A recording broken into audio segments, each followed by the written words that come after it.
시작성경 326페이지입니다. 오늘 우리에게 주신 하나님 말씀 골로새서 3장 1절에서 4절까지의 말씀입니다. 그러므로 너희가 그리스도와 함께 다시 살리심을 받았으면 위의 것을 찾으라. 거기는 그리스도께서 하나님 우편에 앉아 계시느니라. 위의 것을 생각하고 땅의 것을 생각하지 말라. 이는 너희가 죽었고 너희 생명이 그리스도와 함께 하나님 안에 감추어졌음이라. 우리 생명이신 그리스도께서 나타나실 그때에 너희도 그와 함께 영광 중에 나타나리라. 이상은 하나님의 말씀입니다. 아멘. 할렐루야.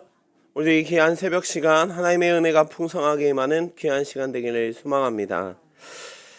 신앙은 사람과 사람 사이의 관계에서 어떻게 잘 맺는 기술이 아니라 하나님과 나 사이의 관계가 바로 서는 것이 신앙입니다. 우리는 종종 신앙의 문제를 사람과의 관계 속에서 찾으려고 합니다. 그래서 이런 말을 하죠. 사람 때문에 시험 들었다. 말 한마디로 내 마음이 상했다. 관계가 어려워서 교회가 너무나도 힘들다라는 말을 나도 모르게 문득문득 하곤 합니다. 그런데 가만히 우리의 신앙을 들여다보면 우리의 신앙이 흔들릴 때의 근본의 원인은 사람과의 관계가 아니라 우리가 하나님을 바라보는 그 시선이 낮아졌기 때문입니다. 그렇게 사도 바울은 오늘 골로새 교회 성도들에게 이렇게 말합니다. 2절 말씀처럼 위의 것을 생각하고 땅의 것을 생각하지 말라라고 말이죠. 이 말씀을 보면 우리는 위의 것만 바라보니까 땅의 것은 아무 소용이 없다. 마치 현실을 무시하라는, 사람을 무시하라는 말이 결코 아닙니다. 이 말은 우리의 삶의 기준의 중심을 어디에 두고 있냐라는 문제인 것이죠. 신앙의 역사를 살펴보면 하나님께서 쓰신 사람들이 한결같이 위를 바라보는 사람들이었습니다.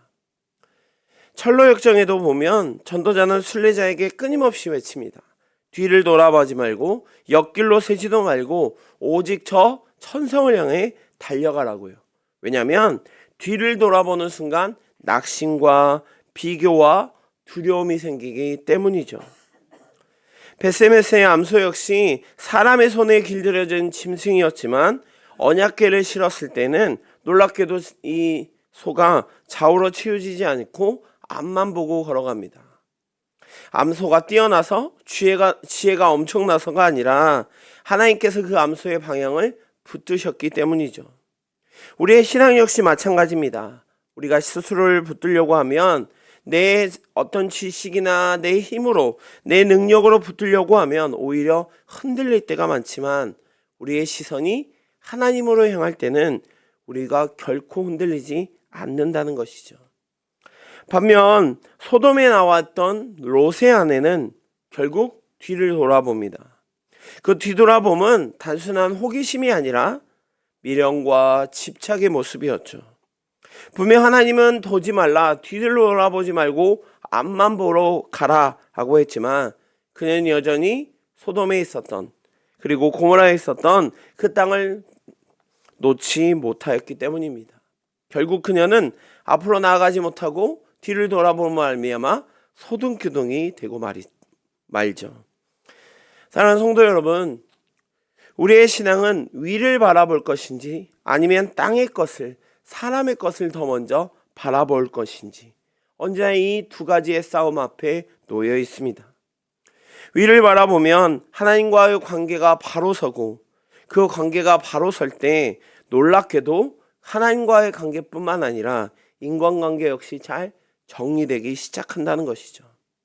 오늘 이 말씀 앞에 우리의 시선을 다시 위로 들어 하나님과의 관계를 회복하는 시간 되기를 소망합니다.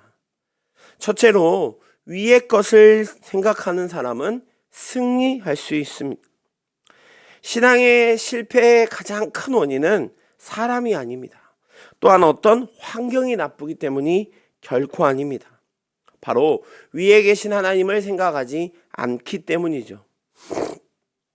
신앙의 싸움은 겉으로 보면 결국 여러 사람과의 관계로 인해서 생겨나는 환경과의 싸움 같지만 실제로는 우리의 시선의 싸움입니다. 모세의 삶을 보면 모세는 우연히 살아남은 사람이 결코 아니죠. 하나님께서 계획 속에서 모세를 살리셨습니다. 그는 애굽의 궁전에서 40년 동안 최고의 교육과 훈련을 받았던 사람입니다.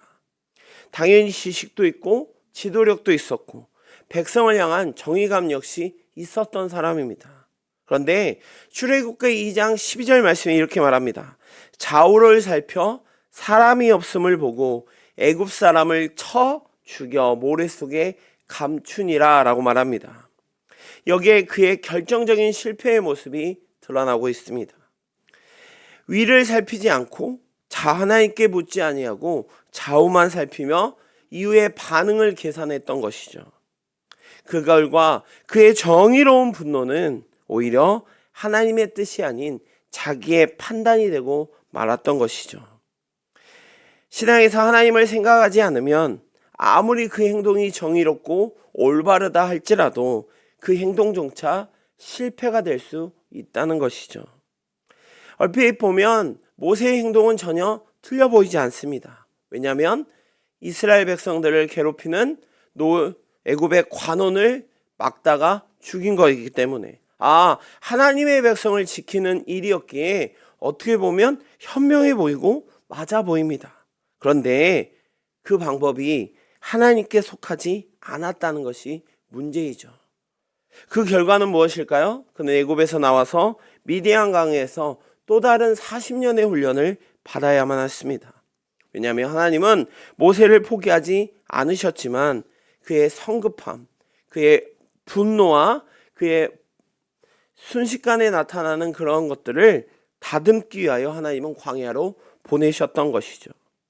그런데 반대로 다윗을 한번 살펴보면 다윗은 골리앗 앞에서 사람의 눈으로 보면 도저히 싸울 수 없는 상황 가운데 놓여 있습니다. 골리앗은 키도 크고 무기도 강하고 전쟁 경험도 풍부했던 사람입니다. 그래서 누가 봐도 다윗과 골리앗의 싸움은 다윗이 지는 게 당연했던 것이죠. 그런데 다윗은 사람의 크기나 현실을 바라본 것이 아니라 그 위에 계신 하나님을 바라봤던 것이죠. 그러기에 사무엘상 17장 45절에 나는 만군의 여호와 이름 곧 내가 모욕하는 이스라엘 군대 하나님의 이름으로 나아간다 라고 말할 수 있는 것이죠. 다윗의 싸움은 단순한 골리앗과의 싸움이 아니라 하나님의 이름을 신뢰하는 싸움이었던 것이죠. 그러기에 그는 당당하게 고백할 수 있었던 것입니다. 사랑하는 성도 여러분, 신앙의 승패는 상대가 강하거나 약하거나 환경이 좋으나 나쁘나 저 사람이 내 편이냐 아니냐에 따라 결정되는 것이 아니라는 것이죠. 내가 어디를 바라보고 있냐, 누구를 먼저 생각하고 있냐가 그 승패를 결정한다는 것입니다. 우리의 시선이 저 위의 것 하나님께 맡겨질 때 내 자신이 순종의 자리에 서게 됩니다. 그리고 성경은 말하죠. 위의 것을 생각하라고 말이죠. 우리는 살아가다 보면 수많은 어려움과 수많은 아픔 가운데 넘어지려고 할 때가 참 많이 있습니다. 근데 조금만 돌아보면 우리의 모습이 세상의 사랑과 환경에 놓여 있을 때가 더 많이 있다는 것이죠. 우리의 시선을 다시 위로 올려 무엇보다도 하나님을 먼저 생각하는 믿음의 결단이 있기를 소망합니다. 그 믿음의 결단 위에 하나님은 싸우시고 우리를 반드시 승리하게 할 줄 믿습니다. 하나님을 붙잡고 나아가는 귀한 성도님들 되기를 소망합니다. 두 번째로 위의 것을 생각해야 생명을 얻습니다. 우리의 육신의 생명도 하나님께서 주신 것이죠. 우리가 태어난 것도 오늘 아침 눈을 뜨고 이 예배 자리에 나온 건 역시 당연한 것이 결코 아닙니다. 그렇게 성경은 분명히 말합니다. 오직 생명은 여호와께 있다고 말이죠. 이 세상 어디에도 영생을 얻을 수 있는 길은 결코 없습니다. 지식으로도 노력으로도 성취나 도덕으로도 영원한 생명을 결코 얻을 수 없습니다. 그렇게 바울은 오늘 위의 것을 생각하라고 말하고 있습니다. 사람들은 이런 말을 종종 하죠. 조금만 더 안정되면, 이 문제만 해결되면 이제 편안하게 살 수 있을 거야. 물론 이 말은 맞는 말 같습니다. 그런데 문제는 아무리 환경이 바뀌고 좋아진다 할지라도 생명의 근원은 결코 바뀌지 않는다는 것이죠. 생명은 상황이 좋아질 때 생겨나는 것이 아니라 하나님과 연결될 때 유지된다는 것입니다.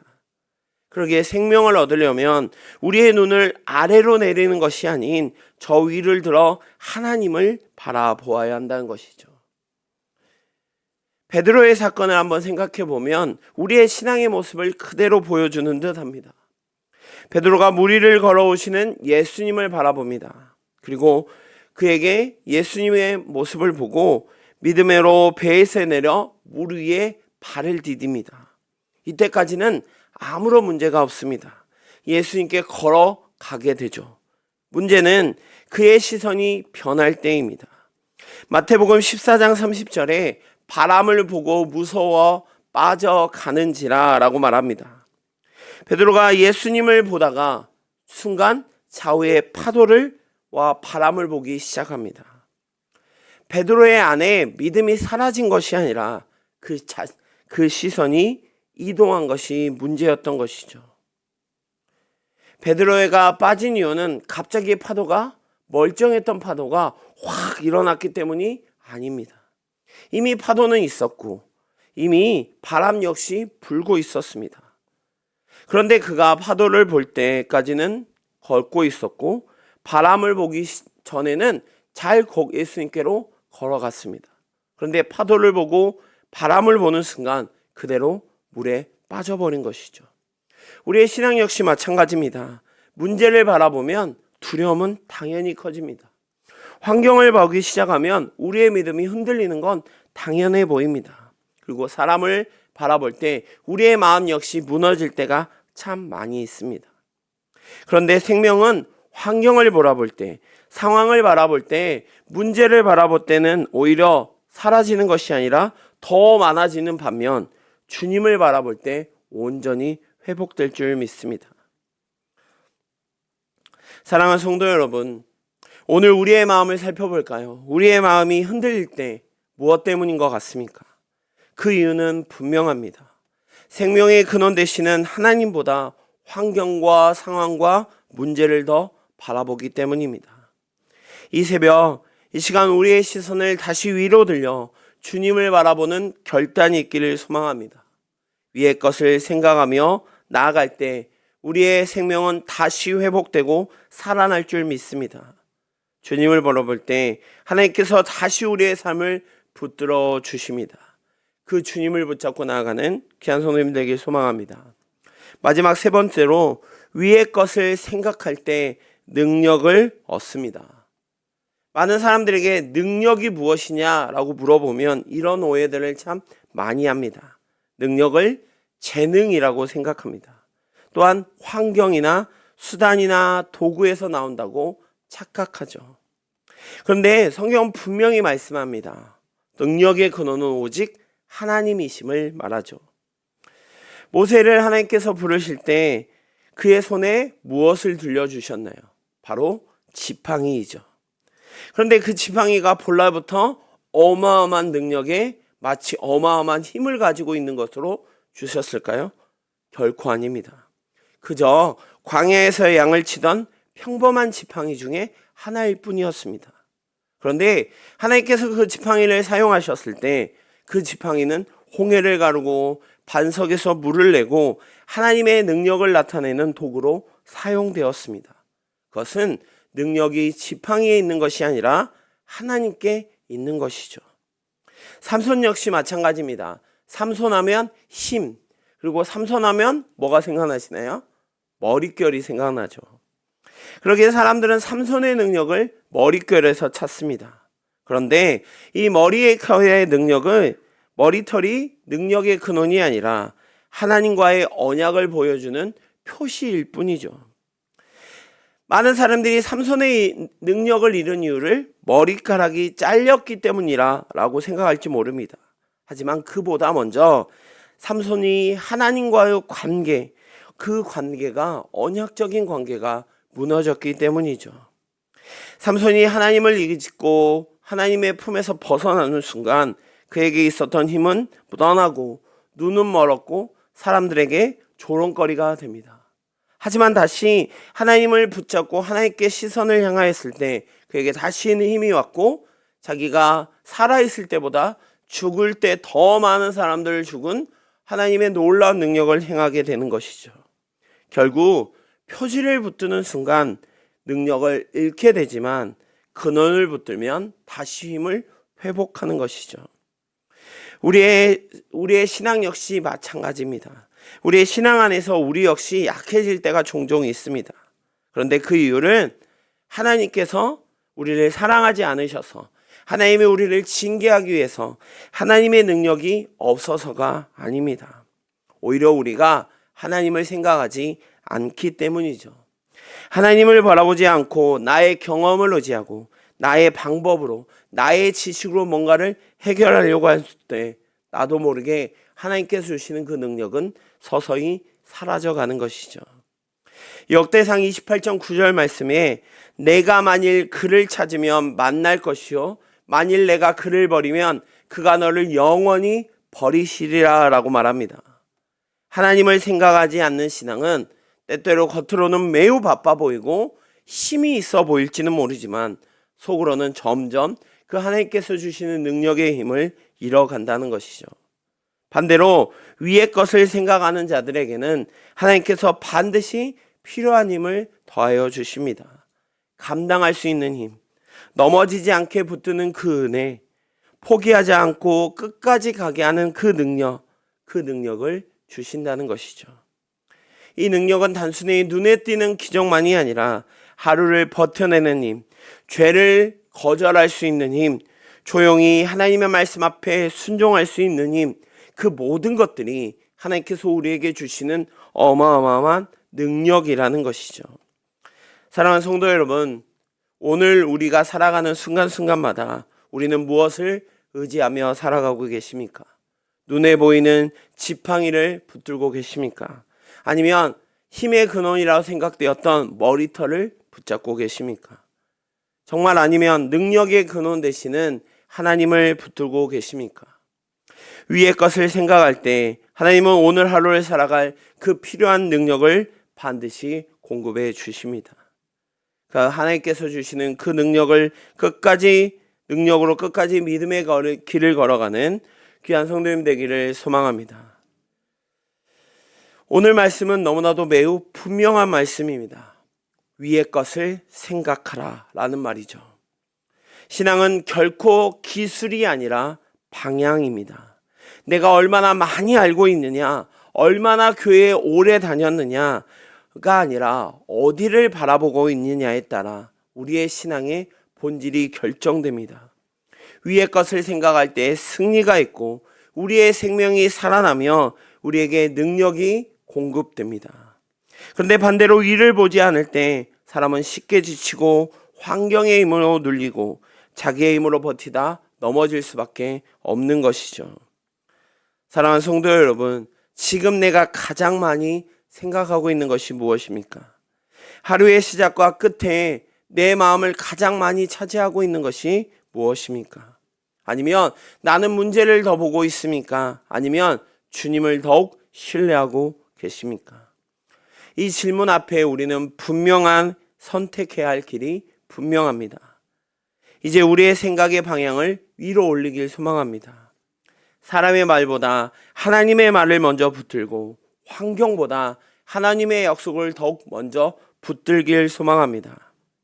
내 한계가 아닌 하나님의 능력을 바라보며 나아갈 때 하나님께서 우리의 삶을 중심을 잡아주시고 오늘 하루를 살아갈 은혜를 풍성하게 공급해 주실 줄 믿습니다. 사랑하는 성도 여러분, 위의 것을 생각하라. 이 말씀을 붙들고 우리의 시선을 위로 둔 채 주님만을 바라보며 달려가는 믿음의 사람 되시기를 간절히 소망합니다. 기도하겠습니다.